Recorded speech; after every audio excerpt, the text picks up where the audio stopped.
안녕하세요, 황구입니다. 6시 17분이네요. 11월 13일 토요일 아침의 풍부, 걷는 풍부입니다. 와, 오늘 날씨가 지금 역대급으로 이제 쌀쌀하죠. 오늘 일기예보 봤는데 지금 현재 기온 영하입니다. 대략 마이너스 1도 정도 되는 것 같고요. 지금까지 제가 오늘 57일차 이렇게 오면서 영하의 날씨는 아직까지 한 번도 경험해 보진 못했는데요. 오늘 드디어 영하의 날씨가 됐습니다. 그래서 풍부 같은 경우에도 약간 이렇게 복장 좀 신경을 썼어요. 위에 안에 얇은 잠바 하나를 좀 더 입었습니다. 그러니까 좀 따숩네요. 좀 따스운 기분으로 이렇게 오늘 잘 걸을 수 있도록 한번 잘해 보겠습니다. 뭐 든든하네요. 이렇게 하나 안에 받쳐 입어 주니까요. 사실 여름용 뭐 이런 바람막이 뭐 이런 거 비슷한 거 입었는데요. 괜찮은 것 같습니다. 안에 공기층이 하나 더 생겨가지고 따숩네요. 근데 안경에 또 기미소리는 그런 불편함은 좀 있고요. 이게 좀 마이너스예요. 김서림 방지 그 안경 클리너를 사용을 하고는 있는데 이게 잘 막 이렇게 효과가 있는 것 같진 않고요. 그래서 김이 또 서리면은 이렇게 묻어나네요.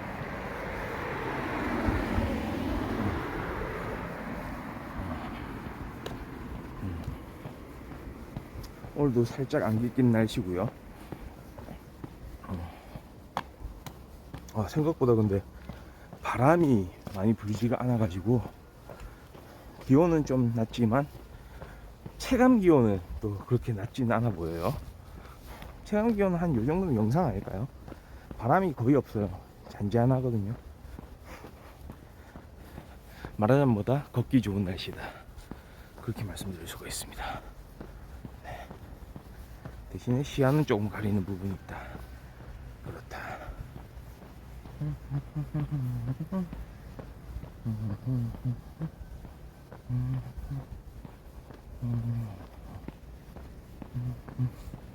칠흑같이 어두운 한밤중인 것 같습니다 지금. 네. 풍부 방송 특징이 그거 아닌가요? 걸으면서 완전 배경이 달라진다. 네. 어두운 이런 어둠 속에서 시작했다가 어떤 밝음으로 끝나는 그런 방송 되겠습니다. 제가 어제는 유튜브를 좀 많이 봤어요. 예. 유튜브를 좀 많이 보게 된 또 계기가 있는데요. 어제는 풍부 방송을 좀 편집을 좀 했습니다. 역대 풍부의 그 대략 한 50분에서 1시간 정도 분량인 매일매일 만보 걷는 방송이지 않습니까? 그 중에서 최근에 했던 컨텐츠 중에 하나를 편집을 해서 유튜브에 올렸어요. 11월 4일날 이제 방송을 했던 내용인데요. 그때 다루었던, 그러고 보니까 오늘하고 날씨가 비슷하네요. 안개가 이렇게 많이 낀 날, 그때 우리 외국 시청자 한 분 들어오셨죠. 그래서 막 미스트 생각난다고 이랬잖아요. 그 안개를 보면서요. 그때 미스트에 대해서 이야기했던 그 방송 내용을 편집을 해서 유튜브에 올렸습니다. 어제 올렸고요. 좀 재미나게 봐주셨으면 좋겠네요.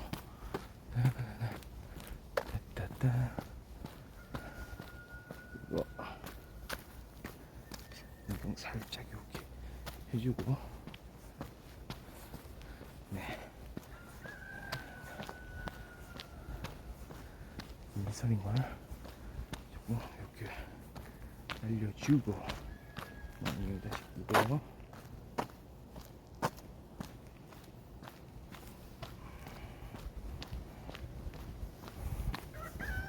자, 어김없이 울려 퍼지는 새벽닭 소리. 좋구요. 좋습니다. 오늘 토요일. 원래 같으면은 토요일날 이렇게 길 위에 이제 미리 나와서 걷는 분들이 많아요. 원래는. 그런데 날씨를 고려를 많이 하죠, 사람들이.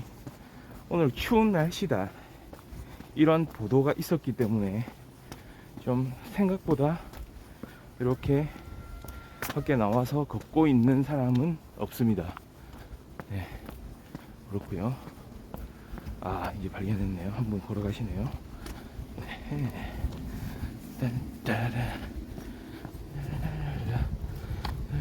저쪽에 한 분 동참하시는 분 드디어 발견했고요. 좋습니다. 좋고요.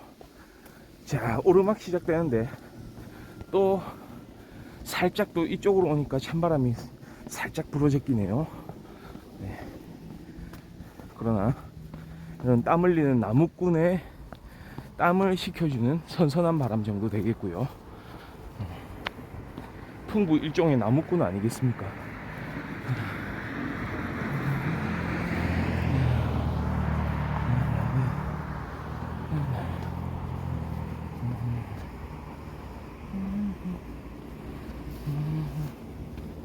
물소림이 많습니다. 많구요.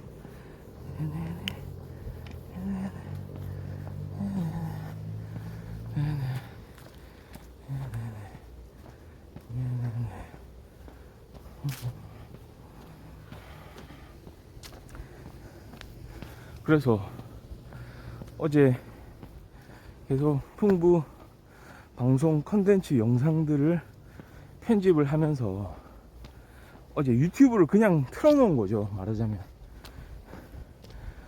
자, 유튜브도 볼 겸 편집도 할 겸 이렇게 한 번에 두 가지 일을 좀 하고 있던 그때 유튜브 파도 타기는 또 시작이 됩니다. 네.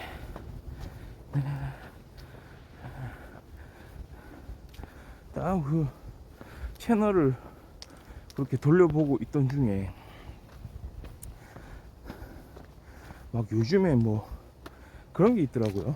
웹드라마 해가지고 사실은 그걸 방영했는지 잘 모르는, 말하자면 넷플릭스 같은 데서 오리지널 컨텐츠 만들잖아요. 약간 그런 느낌의 그런 공중파나 케이블 방송이 아니고 웹, 그러니까 인터넷을 기반으로 한 그런 컨텐츠, 그런 컨텐츠였거든요. 제목이 독고였습니다. 독고. 아, 독고 리와인드였어요. 독고 리와인드.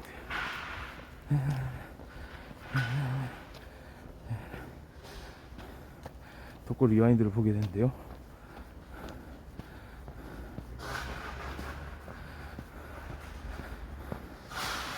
좀 재밌게 봤습니다. 거기 우리한테 잘 알려진 그 멤버 누굽니까? 아, 멤버라기보다 마이네임에 나왔던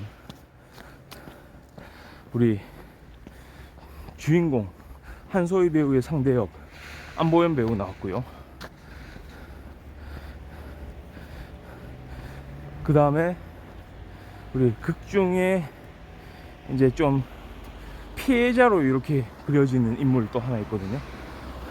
그 인물의 동생으로 강민아, 예전에 프로듀스 101 출신, IOI 출신,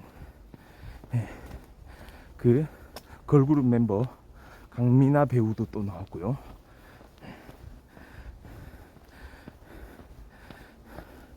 그래서 이게 뭐냐면은 학교에서 일어난 일이에요. 고등학교에서 폭력 서클 안에서 일어나는 이야기. 폭력 서클이 그 주변 아이들을 좀 갈취하고 괴롭히고 이런 폭력 서클이 있고요. 또 그 밖에서 학교라는 테두리 밖에 있는 우리의 주인공 독고라는 친구가 있고요. 그 다음에 학교 안에서 운동부로 씨름 선수인 친구가 한 명 있고요. 그 다음에 폭력 서클 안에서 이 폭력 서클 이런 우두머리들이 하는 행동에 대해서 반감을 가지고 있는, 그냥 사실은 본인은 이렇게 어울리는 게 좋아서 시작했지만 사실은 어울릴 수 없었던, 자신의 어떤 가치관하고는 너무나도 달랐던,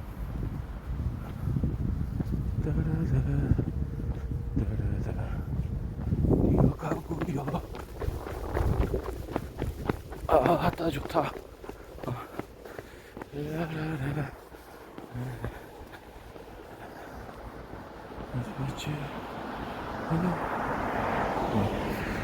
그런 친구들이 의기투합을 해서 폭력 서클에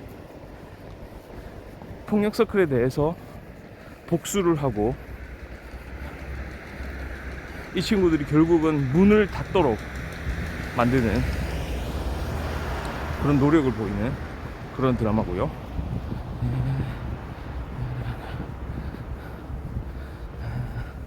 계속 이제 살아남기 위해서, 그 다음에 친구를 지키기 위해서 그렇게 노력을 하거든요.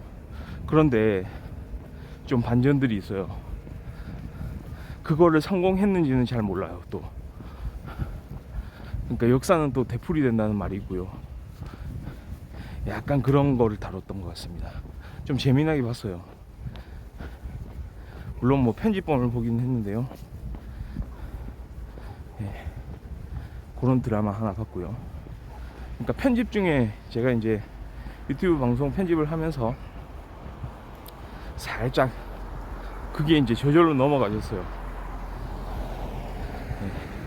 다른 방송 좀 보다가 착착, 제가 아무래도 뭐 무슨 격투기 방송이나 이런 것도 좀 한 번씩 볼 때가 있으니까 알고리즘상 그렇게 좀 연결이 된 거 아닌가 싶고요.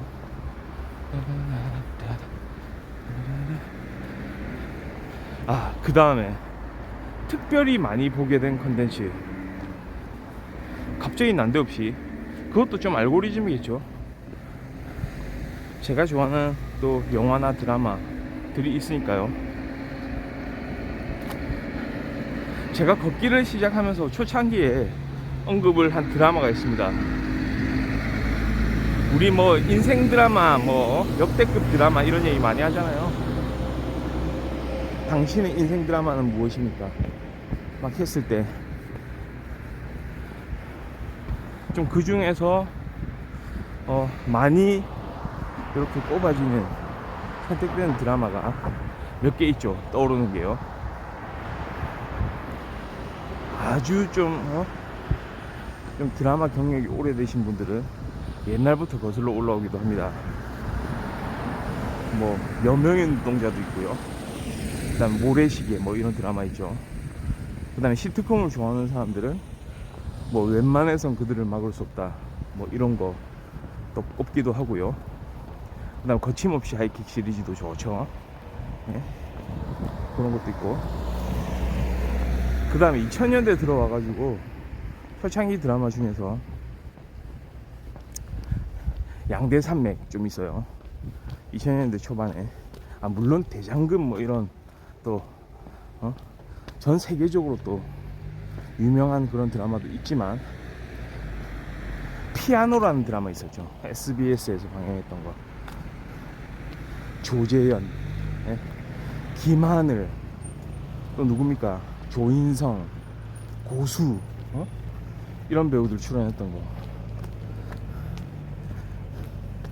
약간 좀 눈물샘을 자극하는 그런 요소들도 좀 강했죠. 그런 드라마 있었고, 그리고 약간 비슷한 시기에 드라마 또 있었죠. 내 멋대로 해라. 양동근, 이나영, 예? 그 다음에 공효진, 이런 배우들이 이제 출연했던 내 멋대로 해라라는 또 영화가 드라마죠. 드라마가 있었고요. 그 후에도 많은 드라마들이 아주 레전드급으로 많았죠. 뭐 비밀의 숲, 뭐 이런 드라마도 대단히 괜찮은 드라마고요. 제가 좀 언급했던 스토브리그 좋죠. 예, 그런 드라마들 있고요.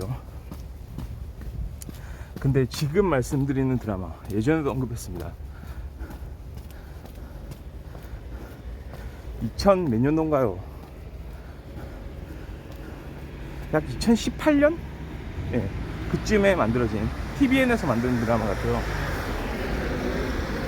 블랙독이라고 있었죠. 블랙독. 서현진 배우 주연. 그 다음에 람이란 배우 나오죠. 예. 그리고 조연들이 아주 뛰어난 연기들을 보여줬던, 그러니까 고등학교를 배경으로 일어나는 이야기. 한 사람 한 사람이, 배우들이 진짜 실제 고등학교 선생님처럼 연기를 해요. 예. 람이란 배우 뭐 말할 것도 없죠. 거기서 진학부, 학생들의 진학률을 올리기 위해서 그런 학교 자체의 정책을 담당하는, 예? 계획을 수립하고 그 계획대로 집행을 하는 그런 부서의 장으로, 진학부 부장으로 나왔고요. 서현진 배우는 기간제 교사로 처음으로 고등학교에서 교편을 잡기 시작하죠.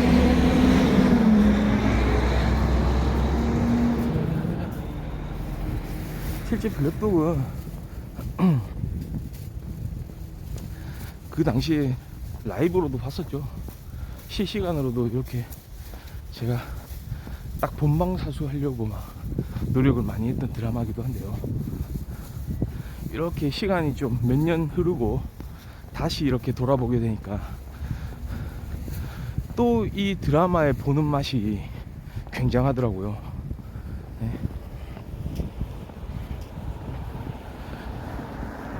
그러니까 실시간으로 봤을 때, 실제 본방을 사수했을 때, 그때 이 드라마에서 그 느껴졌던 그런 감동들과 조금은 이번 두 번째 보는 거죠. 그러니까 두 번째 볼 때에 조금은 예전의 기억이 있으면서 드라마를 조금 더 분석적으로 볼 수 있게 되는, 예,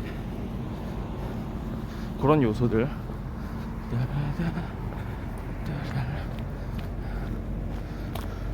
확실히 더 많은 게 눈에 들어오는데요. 일단은 첫 번째로 서현진 배우가 이렇게 연기를 잘하는 배우니까 라는 생각을 또 하게 됐어요.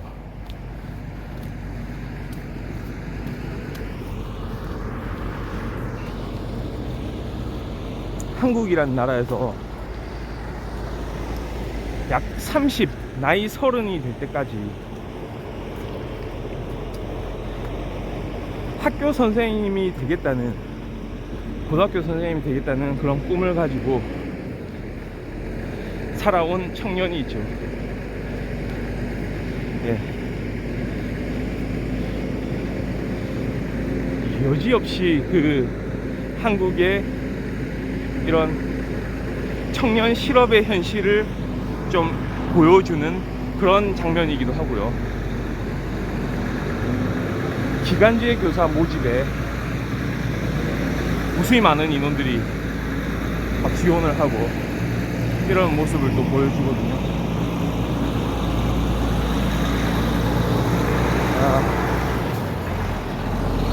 부끄럽네요.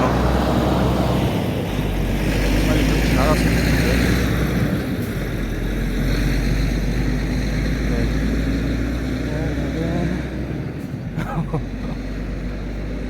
일부러 막 방송 방해하는 것 같아요. 천천히 막 저렇게 가면서.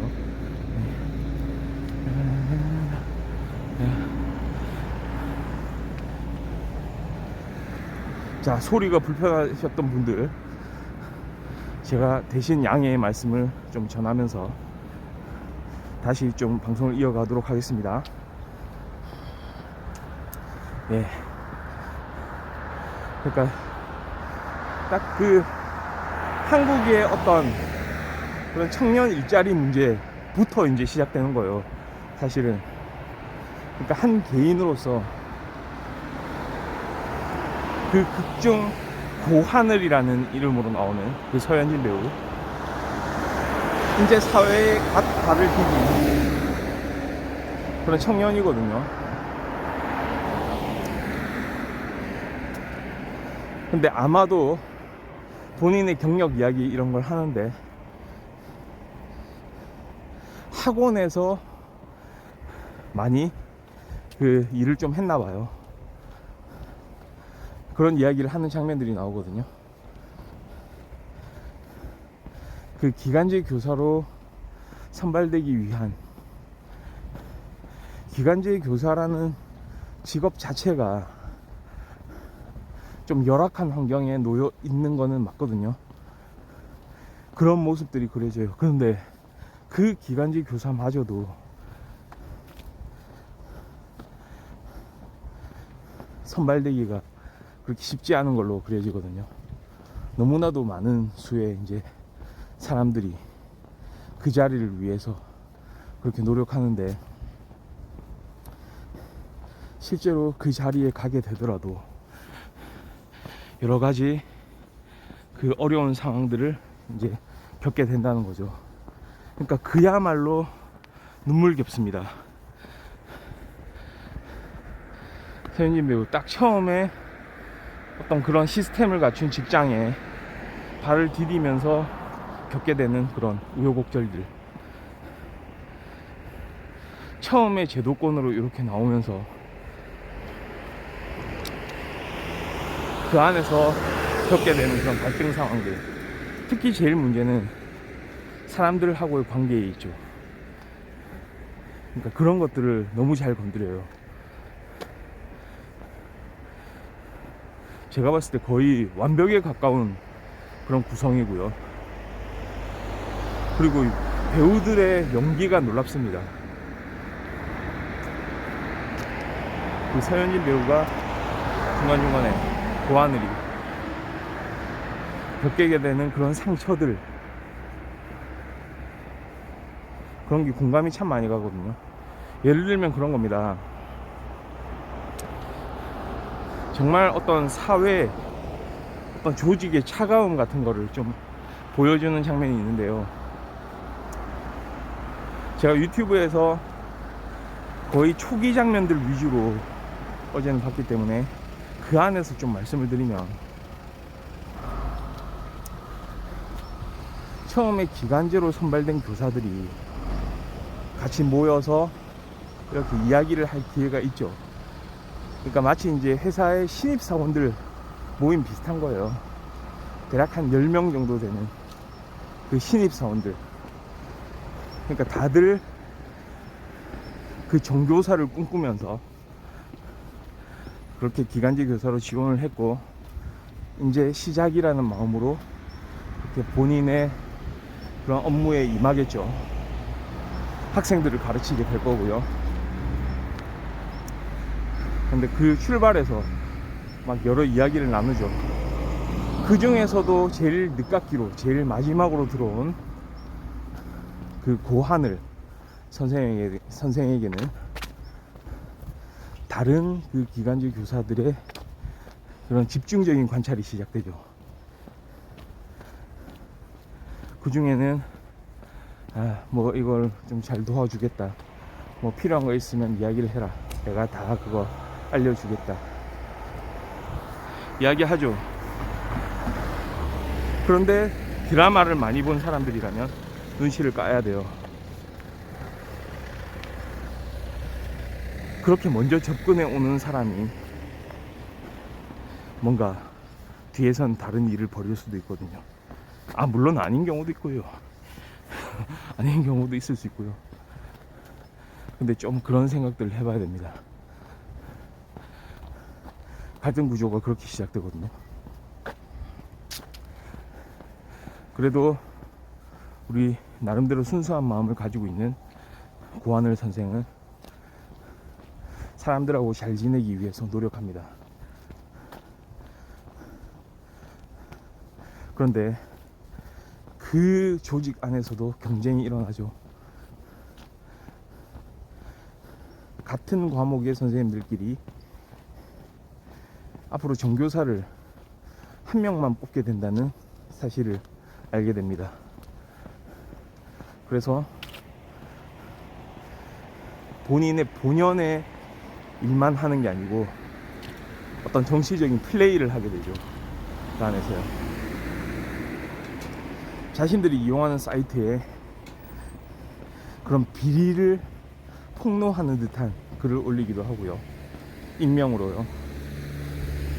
그럼 그걸 접하게 된 그 동료 기간직 교사들은 그런 자기 내부에 어떤 문제가 있다는 거를 파악을 하게 되고 그걸 찾아내려고 합니다. 그러는 중에 고하늘 선생이 지목이 되게 되는 거죠. 예, 안녕하세요.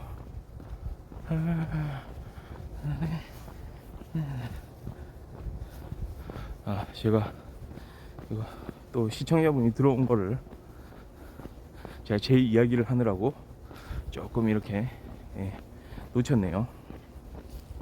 다시 들어와 주시면 좋겠고요. 하던 이야기 계속하겠습니다. 그러니까 그런 상황이에요.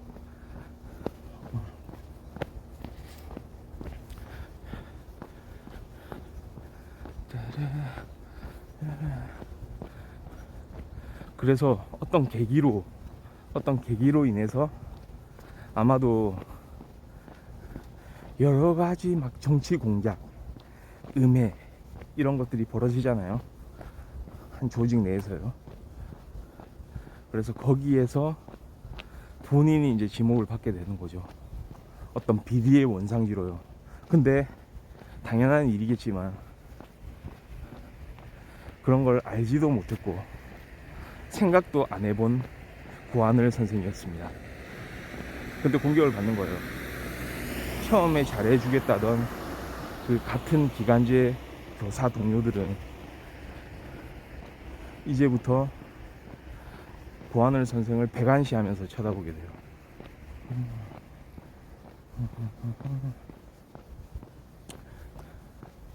그게 첫 번째로 일어나는 공간이 학교 구내식당인데요. 그 많은 선생님들이 앉아있는 그 공간에서, 그러니까 지금은 코로나 시대이기 때문에 사실은 그런 것도 좀 낯설더라고요. 완전히 따닥따닥 붙어가지고 사람들이 다 같이 막 식사를 하고 그런 장면들이 보이는데요. 그러면서 그 선생님들하고는 따로 앉아서, 그러니까 같이 밥을 먹으러 가지도 않았어요. 불과 몇 시간 전만 해도 같이 밥 먹으러 가자고 해놓고는, 그러니까 그만큼 차가운 그 사회의 현실, 그 다음에 그 차가운 경쟁들, 서로가 서로를 밟고 막 일어나려는 그런 경쟁들을 또 같이 보여주고 있는 거고요. 그렇게 멸시하는 그런 분위기를 막 자아내게 되는 거죠. 그 사람들한테는 어떤 설명이 필요가 없어요. 이제 더 이상. 왜냐하면 안 믿으려고 하죠. 만약에 그 고하늘 선생을 계속 어렸을 때부터 쭉 지켜봐왔다면, 이 사람이 지금까지 살아오면서 어떤 행동을 했는지 그걸 함께 이렇게 경험해 왔다면 믿어줄 수도 있을지 몰라요. 근데 바로 오늘 아침에 만난 사람들, 나한테 모르는 게 있으면 물어보라고 했던 그 사람들이 이제는 그런 사건이 있다는 사실을 알게 되면서 나를 외면하게 되는 그 광경을 점심 식사 시간에 그 선생님들이 쭉 앉아있는 그 폐쇄된 공간 안에서 뭐라 이야기하면은 그 소리가 다 금방 울려 퍼지는 그런 공간 안에서 이야기를 하는 거예요. 어떤 누구도 고하늘 선생의 편에 들지 않습니다. 편을 들지를 않아요. 그쪽에 서서 이야기를 해주는 사람은 단 한 명도 없어요. 스스로 그 앞에 놓인 그 테이블, 본인 한 명만 앉아있는 그 테이블 위에 그 식판에 담겨져 있는 그 음식들을 쳐다보면서 그거 하나하나 그 반찬을 입에 억지로 구겨 넣으면서 그런 상황을 대면을 해야 됩니다.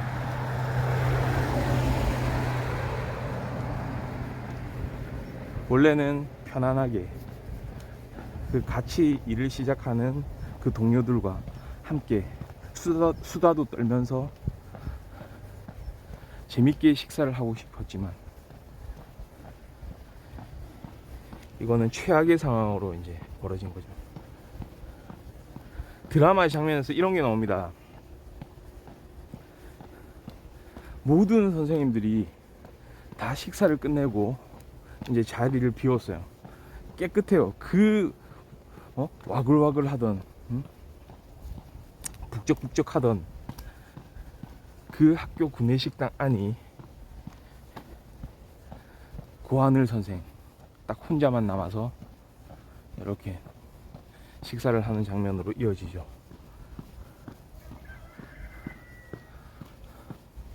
거의 뭐 신 앞에선 단독자 급입니다. 네. 그러니까 그 순간에 세상의 모든 고통을 혼자 짊어지고 가는 거죠. 그런 일을 경험하는 거거든요.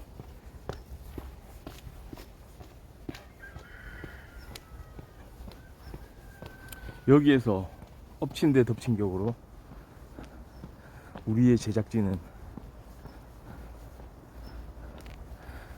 그거를 그 본인이 겪는 고하늘 선생이 본인이 겪는 그 내면의 갈등을 아주 노골적으로 보여주죠. 아주 노골적인 장면을 통해서 아주 극적으로 보여줍니다. 그런 경험이 있으세요? 식당 같은 데서, 특히 구내식당 이런 데 보면 식판으로 이렇게 배식을 받아가지고 자기 자리를 정해서 이렇게 식사를 끝내고 다시 식판을 들고 그 퇴식구에다가 이제 또 음식을 버리고 이렇게 식판 올려놓고 뭐 이러잖아요.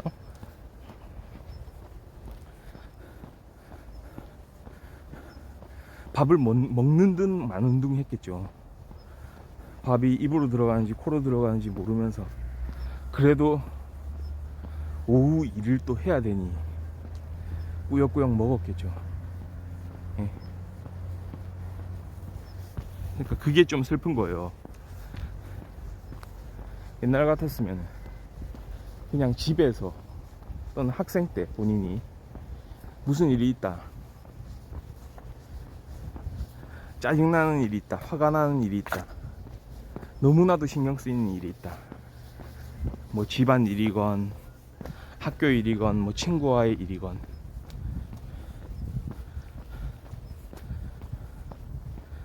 그냥 밥을 거기까지 먹으면 돼요. 그만 먹고 더 이상 숟가락을 안 들면 됩니다. 숟가락 딱 내려놓고 가면 돼요. 그게 오히려 속이 편하죠. 체할 일도 없어요. 나중에 이제 풀어지잖아요, 시간이 지나면은. 그런데 그 학교라는 현장에서는, 그 사회 안에서, 그 조직 안에서는 숟가락을 내려놓을 자격도 없어요. 밥은 먹어야 되거든요. 억지로 체할지도 모르지만 그걸 먹고 에너지로 삼아서 학생들을 가르쳐야 되고 일을 해야 되거든요.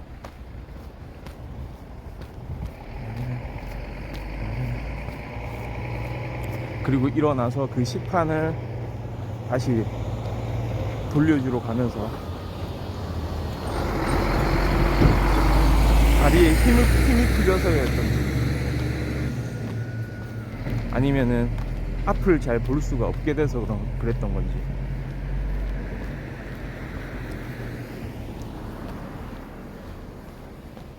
식판을 들고 걸어가면서 와장창 무너져 내리죠. 바로 앞으로 그냥 넘어지게 됩니다.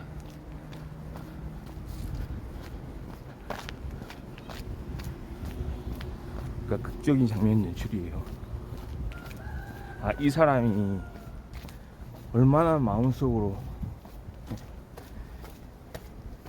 이렇게 지금 안 좋은 상태인가, 얼마나 상심했는가, 지금 멘탈이 어느 정도 수준인가, 이런 걸 이야기하는 거거든요.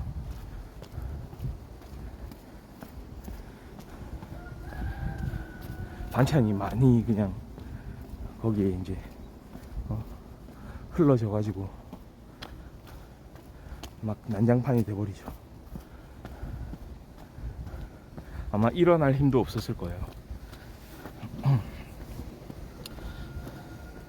그러면서 장면은 전환되면서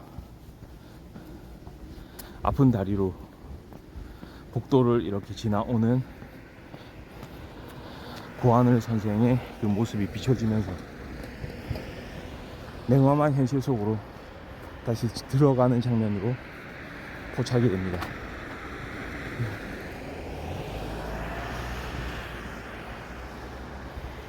이제부터 해야 될 일은 너무 많은 거예요. 뭐부터 시작을 해야 됩니까, 과연? 살아남기 위해서.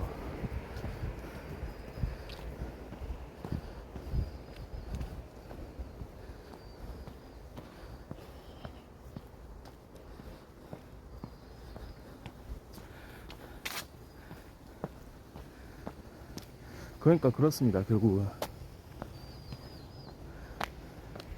이 블랙독이 담고 있는 게 선생님이라는 직업에 대한 고찰입니다. 처음부터 그런 메시지를 전하거든요. 고하늘 선생이 그렇게 혼자 독백하는 부분이 있어요. 과연 그 선생님은, 여기서 말하는 건 자기가 어렸을 때, 그 고등학교 다녔을 때 그 기간제 교사 선생님을 이야기를 하는 겁니다.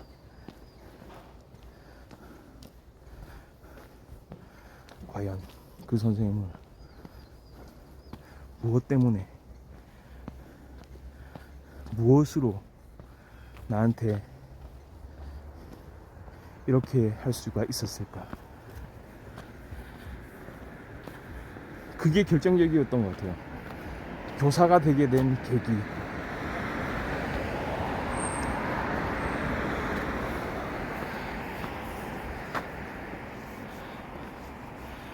그 당시 그 선생님도 아마 자기처럼, 본인처럼 어려운 상황에 있었을 거예요. 그렇게 안정되지 못한 그런 기간제라는 그런 타이틀 속에 그래도 학생들을 가르치는 게 좋고, 그 학교라는 공간에서 자기가 하는 일에 대해서 아마도 만족을 했던 것 같습니다. 그리고 최선을 다하는 그런 직업의식을 가졌고요.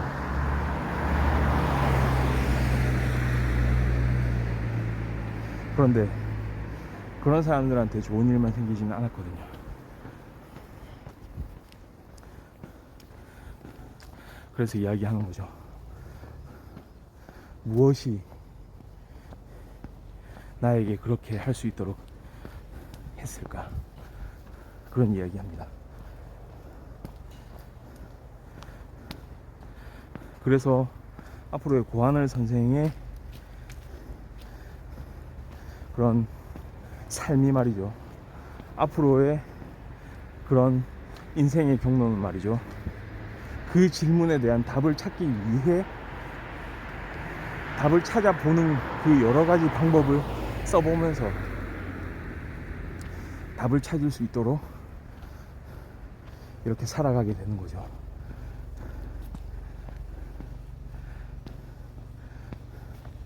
거기에서 제일 중요한 가치가 하나 발견됩니다.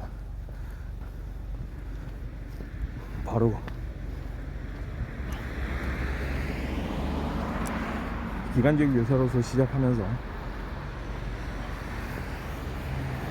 그 사회의 냉엄함을 경험을 하는 것부터 시작되는 거죠.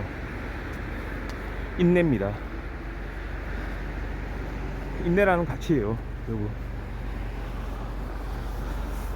제가 봤을 때도 그렇습니다. 교사라는 직업은요, 결국은 무엇을 말하느냐, 끝없는 인내입니다. 그래서 아무나 교사가 될 수가 없어요. 아무나 될 수 없는 직업입니다, 교사라는 직업은요. 끝없는 관찰과 끝없는 인내.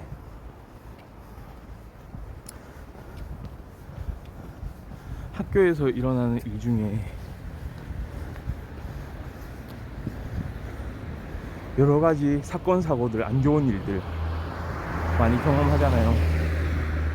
학교 폭력 같은 문제들, 집단 괴롭힘 같은 거.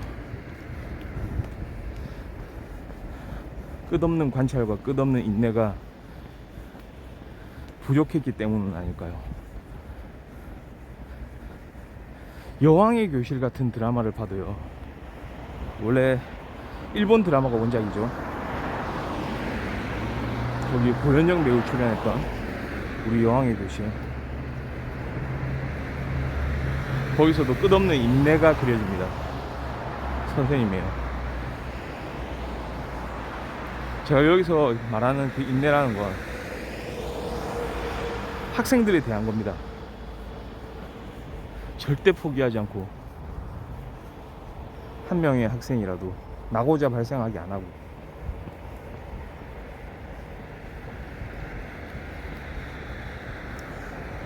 여기서 또 이야기하는 건 학교를 계속 다니게 하는 것만이 나고자 발생을 시키지 않는 것은 아니라는 거예요. 결론은 학생이 하고 싶은 일을 찾아서 할 수 있게 해주는 거. 하고 싶은 일을 못하면서 계속 학교에 있는 것보다는 오히려 하고 싶은 일을 할 수 있게 찾아주는 거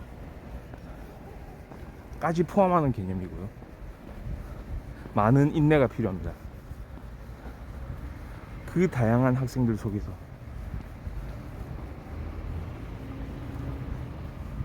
다 다른 얼굴들, 다른 행동들, 다른 생각들 가지고 있는 그 학생들에 대한 끝없는 기다림, 끝없는 관찰.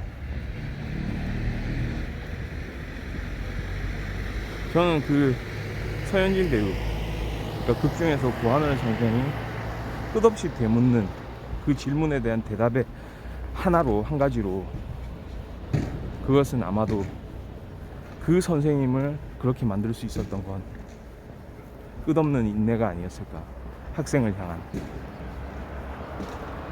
그러니까 결국 그겁니다. 자신도 거기에 부합되는 사람이 되기 위해서 그렇게 학교 현장으로 왔잖아요. 거기서 이제 인내를 배우기 시작하는 거죠. 앞으로 그 많은 학생들을 대할 때면 매년 또 다른 학생들을 이렇게 새로 만나야 되고요. 그 인내심은 지금 겪고 있는 그 상황들보다 더 강력한 인내심이 필요해질 수도 있거든요. 어떤 일이 일어날지 모르잖아요. 세상은 물론 그런 생활을 하는 중에 즐거운 일도 있고 기쁜 일도 있겠지만, 반대로 슬픈 일, 고통스러운 일은 반드시 찾아올 거거든요. 학생이 일어나는 기쁜 일이 있을 것이고 슬픈 일이 있을 것인데, 그 기쁜 일을 같이 이렇게 동참해 가지고 함께 기뻐해 주는 것도 좋겠지만, 그 슬픈 일을 당한 학생에게 좀 더 다가가서 감싸줘야 되지 않겠습니까? 그래서 그 학생이 이겨낼 수 있도록. 그러면 선생님이란 결국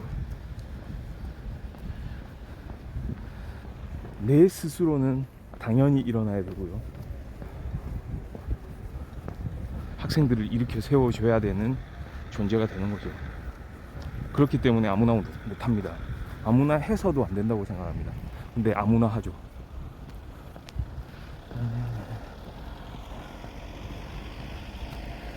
그러니까 제가 이거 이야기하는 거는 뭐 대다수의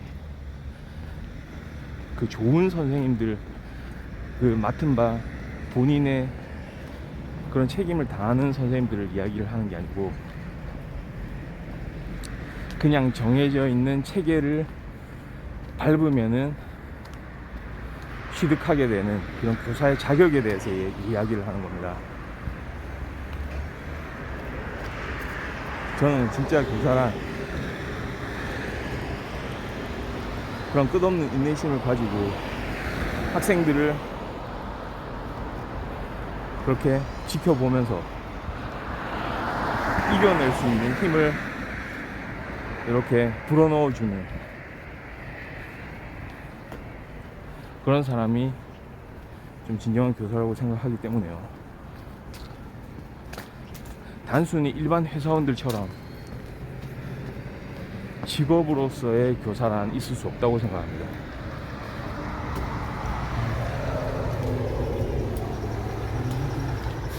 너무나 많은 사람들의 인생이 바뀌거든요.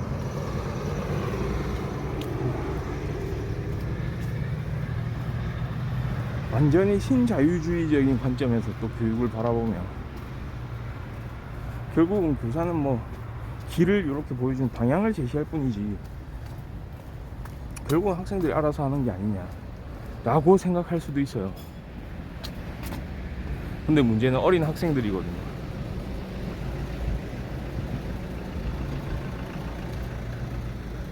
(10대) 때의 판단하고 (20대) 때의 판단은 많이 다를 수가 있거든요.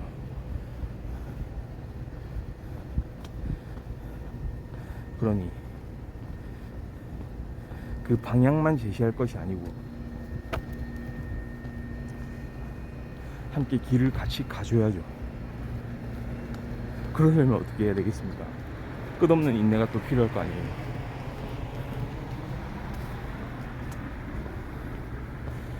그게 문제입니다. 그게 그런 게 필요하다는 거예요. 그러면 이제 제가 되묻는 거죠. 그러면 당신은 그런 선생님을 만나봤는가? 끝없이 쳐다봐주고 끝없이 기다려줬던 그런 선생님을 만난 적이 있는가?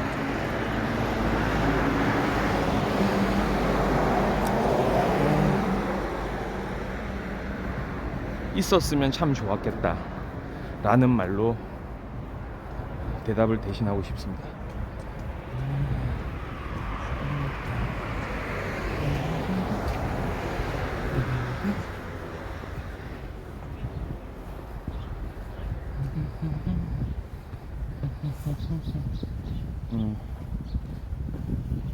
네. 지금 말씀드리는 순간 7시 6분 이렇게 지나고 있고요.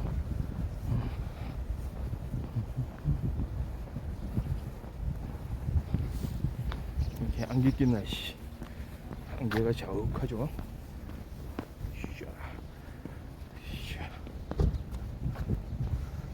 따라랄랄랄.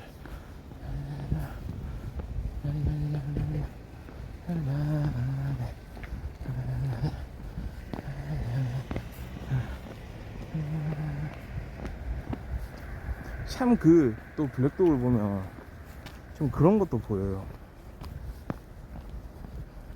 그래도 나름대로 막 참 교사가 되기 위해서, 좋은 선생님이 되기 위해서 노력하는 그런 모습들이 많이 그려지거든요. 근데 결국 다루는 게 뭐냐면 성과 실적이에요. 성과주의. 그러니까 이게 좀 어떻게 보면 재밌는 요소기도 한데,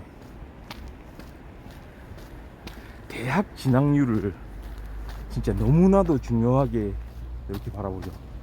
그게 성과 지표가 되는 거죠. 그러니까 어떤 고등학교들의 성과 지표라는 건 결국 얼마나 좋은 대학에 진학을 했느냐,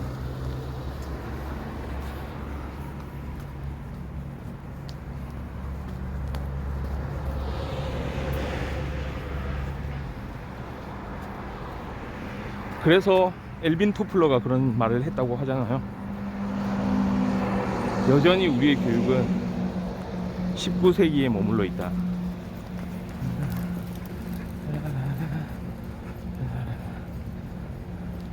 그러니까 물론 여기서 한 얘기는 어떤 교육 시스템, 교육의 방식, 교육의 패러다임 자체가 변하지 않은 것을 이야기하는 거긴 하지만, 결국은 뭡니까? 어떤 목적, 기계적인 목적이잖아요. 그러니까 요즘에 아무리 융합, 통합, 창의 뭐 이런 말들을 해도 결국은 하나의 지표로 모이잖아요. 얼마나 많은 학생들이 대학을 진학했는가, 그리고 더 좋은 대학에 진학을 하게 됐는가, 그래서 신입생들을 얼마나 좋은 학생들로 채울 수 있는가. 결국은 뭡니까? 그런 측면에서 봤어도, 보게 되더라도 19세기 방식이죠. 학생들을 결국은 수단으로 보는 거잖아요. 그런 마인드를 가지고 있으면 어떻게 학생들에 대해서 그렇게 끝없이 관찰을 하고 끝없이 기다려주는 선생님들을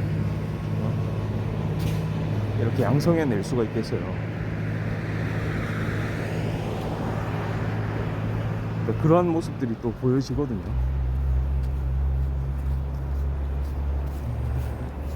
그 진학부에 나오는 선생님들 하나같이 막 진학률을 고민을 하면서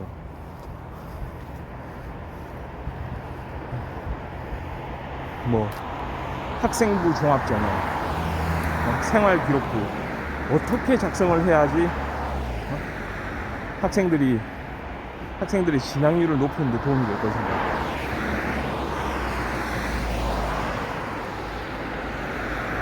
국어 수업을 실제로 학생들이 다양한 작품을 경험하게 해주는 게 아니고 찍어서 수능 위주로, 이 문제는 언제 나왔고 저 문제는 언제 나왔기 때문에 앞으로 어떤 가능성이 있기 때문에 수능 위주의 공부를 통해서, 그게 뭐 100% 나쁘다는 건 아니에요. 대학을 가기 위해서는 무척 도움이 되겠죠. 그 방식이 학교에서 각광받는 방식이긴 합니다. 다만 제대로 된 흥미를 가질 수 있을까요?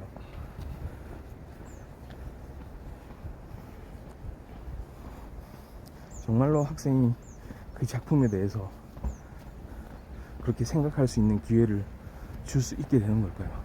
그러니까 그거는 뭐 그런 얘기 하죠. 나중에 대학 가서 해라. 대학 가면 기회가 얼마든지 넘쳐 흐른다. 대신에 지금 고등학교 때는 그거를 볼 때가 아니고 이렇게 대학을 가기 위해서 이렇게 움직여야 된다. 그럼 뭡니까? 거기에서 창의력이 생길 수가 있나요?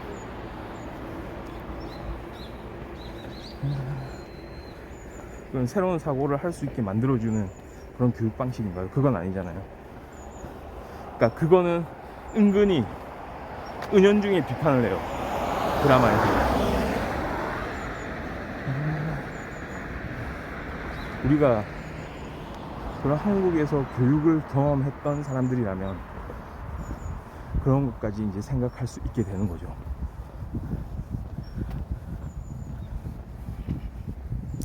다 거기에 맞춰서 돌아가잖아요. 한국 사회 자체가. 교육이라는 분야가 한국 사회에서 너무나도 중요한 부분을 차지를 하고 있기 때문에 일단 사회가 거기에 쏠려 있어요.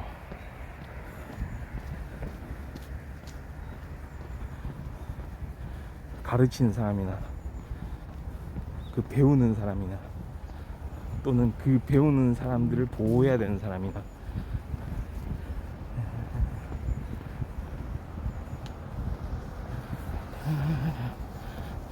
아니 근데 문제는 오히려 그런 학교는 좋은 학교일지도 몰라요. 지금 이야기한 학생을 진학시키기 위해서 최선을 다하는 학교. 그렇게도 못해서 결국은 사교육 시장으로 흘러가게 만드는 그런 교육의 현실도 있잖아요. 공교육의 현실이요.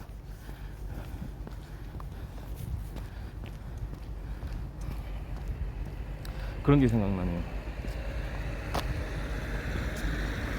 좋은 대학에 수석 합격을 한 사람들한테 한번 물어보잖아요. 공부 어떤 식으로 하셨어요? 막 언론사에서 기자들이 나와서 취재를 하죠. 공부 어떻게 하셨어요, 학생? 예, 교과서 위주로 주요 개념들을 많이 익히려고 노력했고요. 교과서에 나오는 그런 중요한 문제들 위주로 공부를 했어요. 결국 교과서만 봤어요. 라고 얘기를 하는데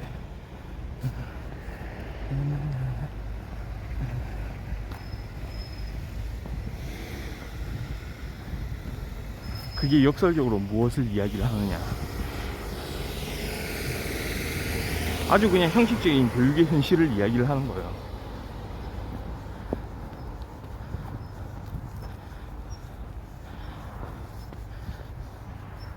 그냥 자기가 실질적으로 어떤 식으로 공부했는지 이야기할 필요도 없게 만드는 교육 현실이거든요, 결국.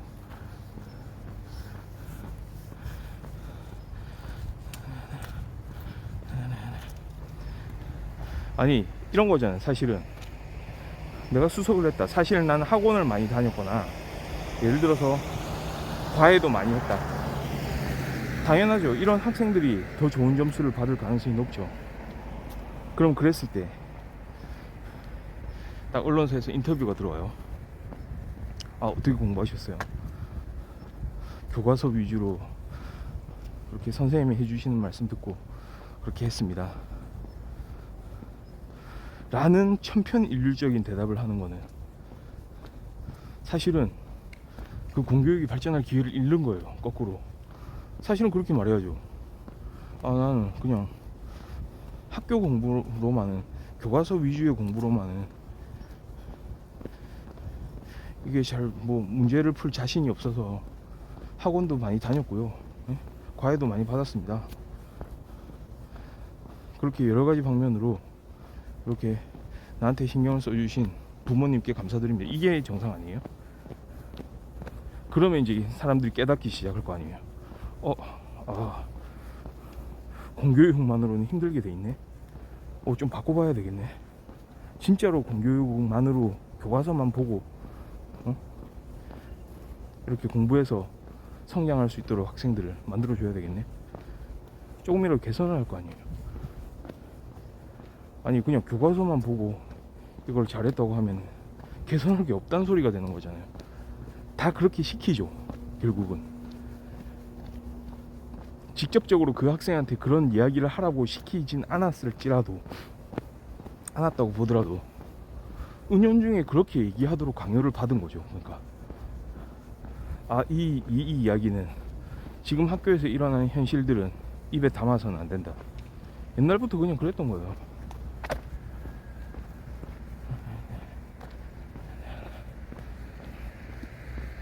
아니면 그거겠죠. 정말 그 많은 학생들이 사교육의 현장으로 들어가서 그렇게 많은 그 수업을 듣고 많은 돈을 비용을 지불하고 하는데 유독 그 수석자들만 너무나 천재여서 그냥 학교 공부만 했다는 얘기인가요? 그런 구조가 아니죠.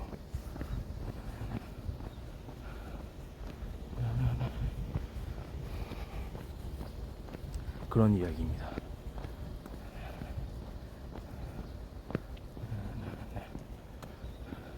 그래서 다시 한번 이야기하지만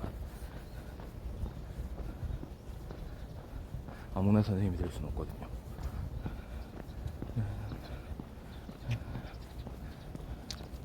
학생의 학업도 신경을 써야 되겠지만, 네, 맞죠? 그런 생활 지도도 또 해야 되거든요.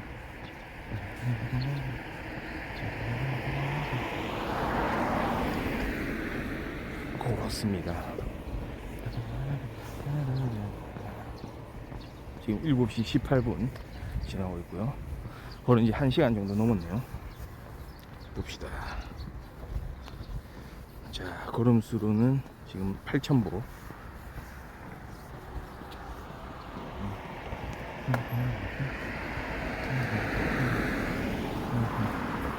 와, 지금 또 안개가 좀 이렇게 햇빛이 비치기 시작하면서 조금 시야가 이렇게 확보가 되긴 했는데 여전히 아침 안개가 가득하고요. 예, 날도 좀 약간 쌀쌀한 날이고 대신에 바람은 그렇게 많이 안 부는 걸 보니 그냥 지금 좀 늦게 일어나신 분들도 이렇게 야외 활동하기에는 그렇게 문제가 없는 날씨 같습니다. 예. 오늘은 다시 블랙독, 드라마 블랙독, 오늘 학교에 대한 이야기 좀 많이 했고요. 예. 앞으로 학교들이 더 좋은 학교가 되길 바라면서 오늘 방송은 여기까지 하도록 하겠습니다. 오늘 토요일이고 내일 일요일이죠. 내일도 좋은 모습으로 이렇게 이 시간에 나와서 이렇게 힘차게 걷는 모습 보여드리겠습니다. 감사합니다. 바이.